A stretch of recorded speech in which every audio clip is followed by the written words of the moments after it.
ایک طرف یورپ کے بعض ممالک میں عمر لا کے نام سے حضرت عمر فاروق کے نظام عدل کا نفاذ کر کے انصاف کو یقینی بنایا جا رہا ہے، جبکہ دوسری طرف اسلام کے نام پہ وجود میں آنے والی ریاست اسلامی جمہوریہ پاکستان کے نظام عدل میں آج بھی لارڈ میکالے بول رہا ہے۔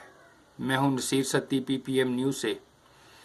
تو 72 برس سے جشن آزادی بنانے والی قوم سے ایک ہی سوال ہے، کیا ہم یہ جشن گوروں سے آزادی کا بناتے ہیں یا گوروں کے دربانوں اور ان کے گھوڑے نہلانے والوں کی غلامی میں جانے کا؟ ہم آزادی کب ہوئے؟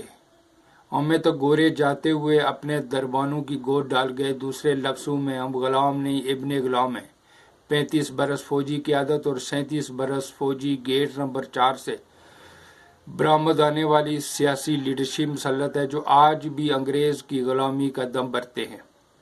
ایک طرف یورپ میں عمر لا کے نام سے نظام عدل کا نفاذ کر کے انصاف کو یقینی بنایا جا رہا ہے، جبکہ دوسری طرف اسلام کے نام پہ وجود میں آنے والی اسلامی جمہوریہ پاکستان میں آج بھی لارڈ میکالے کے قوانین کے تحت انصاف کا ڈونگ رچایا جا رہا ہے۔ اس کی صرف ایک وجہ ہے کہ انگریز کا دم بھرتی یا اشرفیہ آج بھی غلامی کا توق اتارنے کو تیار نہیں، کیونکہ لارڈ میکالے کے قوانین ہی ان کے اقتدار اور ان کی ڈکیتیوں کو دوام دے رہے ہیں۔ عدالت میں پیش تو جرم ہوتا ہے، لیکن تفتیش آئین اور قانون کی ہو رہی ہوتی ہے۔ جب تک جرم کی تفتیش نہ ہوگی، انصاف ممکن نہ ہوگا۔ عدالت صرف FIR کو دیکھتی ہے اور وکیل عدالت کی آنکھ اور کان بن جاتے ہیں۔ وکیل کا پہلا ہدف FIR میں لگائی گئی دفعات ہوتی ہیں۔ جب FIR میں لگائی گئی دفعہ ٹوٹتی ہے تو FIR ہی نہیں، جرم بھی دم توڑ دیتا ہے، جیسے کہ یہ ہوا ہی نہیں، اور پھر FIR جرم کے ساتھ داخل دفتر کر دی جاتی ہے، جبکہ حضرت عمر فاروق کے نظام عدل میں جرم کی تفتیش ہوتی تھی، اور جس کے لیے عدالت کے پاس تفتیش کا ایک اپنا میکانزم ہوتا تھا۔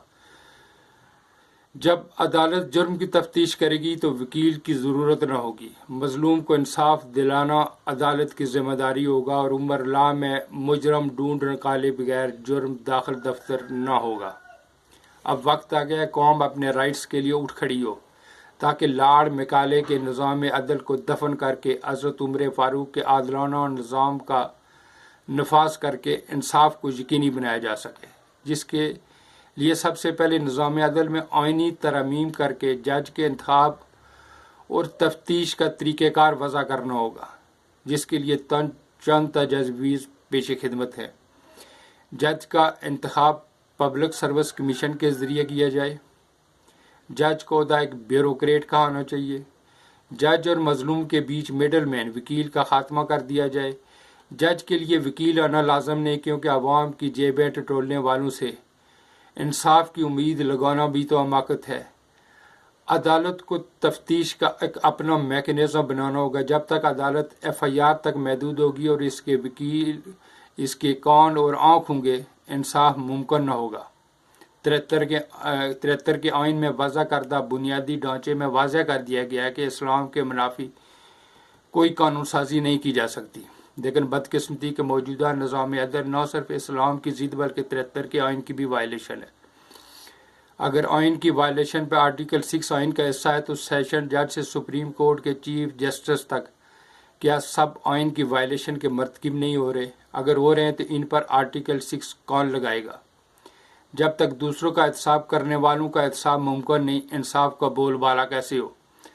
حضرت علی کرم اللہ وجہ کا قول ہے کہ ظلم کی حکومت کفر کی حکومت قائم رہ سکتی ہے، ظلم کی نہیں۔ لیکن ہماری اشرفیہ لارڈ میکالے کے ظالمانہ نظام عدل کے ساتھ حکومت قائم رکھنے پہ بضد دکھائی دیتی ہے۔ ظلم رہے اور امن بھی ہو، کیا ممکن ہے تم ہی کہو۔